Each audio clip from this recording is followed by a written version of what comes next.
Hello dear student, आप लोग का फिर से स्वागत है मेरे यूट्यूब चैनल सटीक दिशा पर। आज के इस वीडियो में हम क्लास 9 के नागरिक शास्त्र का चैप्टर नंबर 2 लोकतंत्र क्या है और क्यों, इसी का हम ऑब्जेक्टिव क्वेश्चन लेकर आया हूं। आप लोग इसको पूरा देखिएगा। कम से कम इसमें मैं 20 ऑब्जेक्टिव क्वेश्चन लिया हूं जो इस चैप्टर से इम्पोर्टेंट क्वेश्चन है। तो चलिए बिना देर किए हुए इस वीडियो को स्टार्ट करते हैं।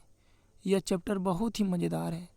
आपको सबसे पहले ऑब्जेक्टिव क्वेश्चन कराया जाएगा, उसके बाद आपको सब्जेक्टिव का लिंक दिया जाएगा। सब्जेक्टिव देखने के बाद आपका यह चैप्टर पूरा बिल्कुल तरह ख़त्म हो जाएगा। उसके बाद चैप्टर नंबर 3 में जाएंगे।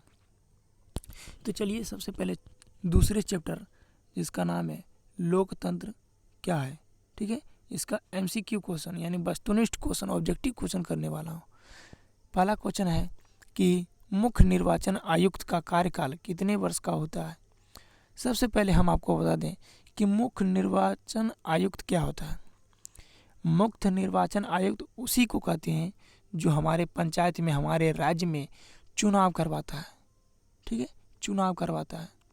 तो इसका कार्यकाल कितने वर्ष का होता है, तो इसका आंसर होगा 6 वर्ष का होता है। दूसरा क्वेश्चन है कि भारत लोकतंत्र में राष्ट्रपति के द्वारा कितने एंग्लो इंडियंस का मनोनयन किया जा सकता है। तो लोकसभा में राष्ट्रपति के द्वारा कितने एंग्लो इंडियन का मनोनयन किया जा सकता है, तो इसका आंसर होगा 2 सदस्य का मनोनयन ही किया जा सकता है, सिर्फ 2 सदस्य। दूसरा क्वेश्चन, अनुसूचित जातियों के लिए लोकसभा में कितने क्षेत्र आरक्षित हैं, तो 84 क्षेत्र आरक्षित है अनुसूचित जाति के लिए, यानी पिछड़ा जो जाति है उनके लिए 84 सीट बुक किया गया है। अगला क्वेश्चन, भारत में निर्वाचन कार्यों का संचालन किसके द्वारा किया जाता है, तो इसका आंसर होगा निर्वाचन आयोग द्वारा, ठीक है। और निर्वाचन आयोग का कितना वर्ष का शासनकाल होता है, यानी कार्यकाल होता है, तो 6 वर्ष का, इसे भी याद रखना है। 5वां प्रश्न, बिना किसी भेदभाव के सभी नागरिकों का वयस्क मताधिकार क्या कहलाता है, तो इसका आंसर होगा सार्वजनिक वयस्क मताधिकार कहलाता है। क्या कहलाता है? सार्वजनिक वयस्क मताधिकार।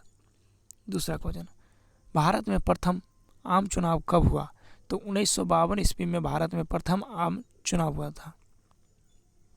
क्वेश्चन नंबर 7, लोकतंत्र जनता द्वारा जनता के लिए शासन है, यह कथन किसका है, तो अब्राहम लिंकन महोदय जी का कथन है कि लोकतंत्र जो है ना जनता का है, यानी लोकतंत्र किसका है, जनता का, और जनता द्वारा और जनता के लिए शासन है।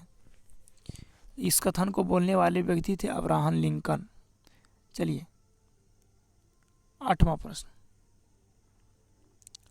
क्या है, तो 8वां प्रश्न, लोकतंत्र में शासन का संचालन कौन करता है, तो जनता के निर्वाचित प्रतिनिधि कहता है। लोकतंत्र में संचालन कौन करता है, तो जनता की जो निर्वाचित प्रतिनिधि होती है, यानी जनता जिसे चुनती है, और जो चुना हुआ नेता होता है वही नेता जो है संचालन करता है लोकतंत्र का।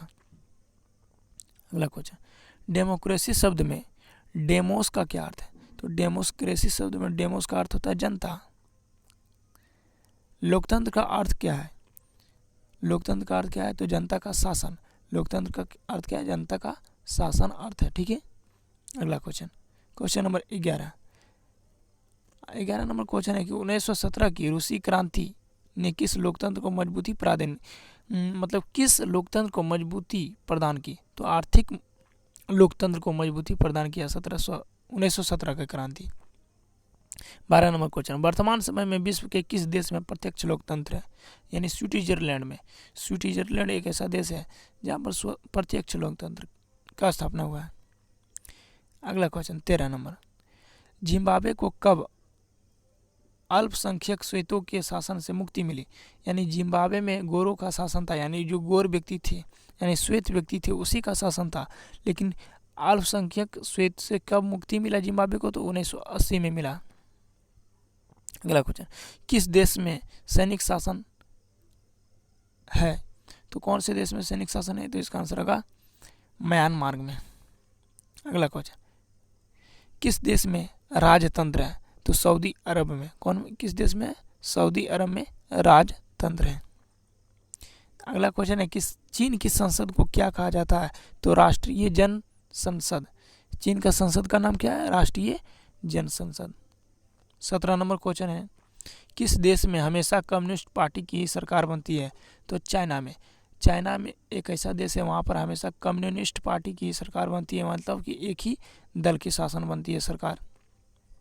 किस देश में 2000 ईस्वी तक केवल नामक पार्टी, क्लिवलैंड नामक पार्टी की संस्कार बनी? तो उसका आंसर होगा मेक्सिको। 19 नंबर क्वेश्चन है कि जिम्बाब्वे में आज़ादी के बाद 2017 तक किस नेता का शासन था? यानी जब जिम्बाब्वे आज़ाद हुआ लेकिन 2017 तक किस नेता का वहाँ पर शासन चला? तो रॉबर्ट मुगाबे। इसका आंसर क्या होगा? Robert Mugabe.